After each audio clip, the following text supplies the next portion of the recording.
The 80-year-old millionaire is having fun with the dancer, and I'm hiding behind the window across, watching their every move.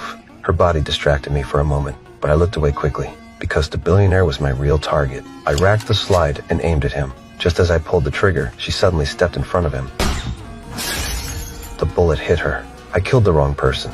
I racked the slide and tried to aim again, but the billionaire's bodyguard pulled the curtain shut. I knew I had missed my chance.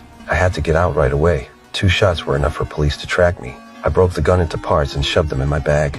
I picked up the shells from the floor. I cleaned the scene as best I could. To hide my face, I put on a helmet and walked down the stairs. I escaped the building before the police arrived, but escape didn't mean safety. I scattered the tools and threw them away. I abandoned the motorcycle too. I threw the helmet into the sea.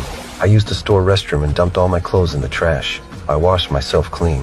I needed to get rid of the smell of gunpowder. I changed into new clothes. I acted like a tourist and went to the airport. Before I could buy a ticket, police questioned people at the counter. The city was clearly on lockdown. My mind raced for a plan. A police dog looked straight at me. Even after cleaning, I feared it would smell me. I went to the restroom and washed again. I told myself to calm down and think. Then my handler called.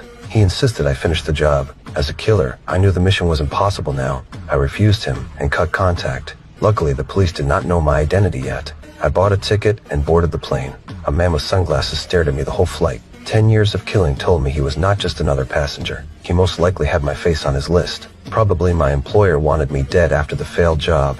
To shake him, I changed flights and hid in an airport hotel. I locked the door and set a noisy trap with a glass and a plate. If someone opened the door, the noise would wake me. I slept on the sofa with a knife in my hand. When morning came, the tail was gone.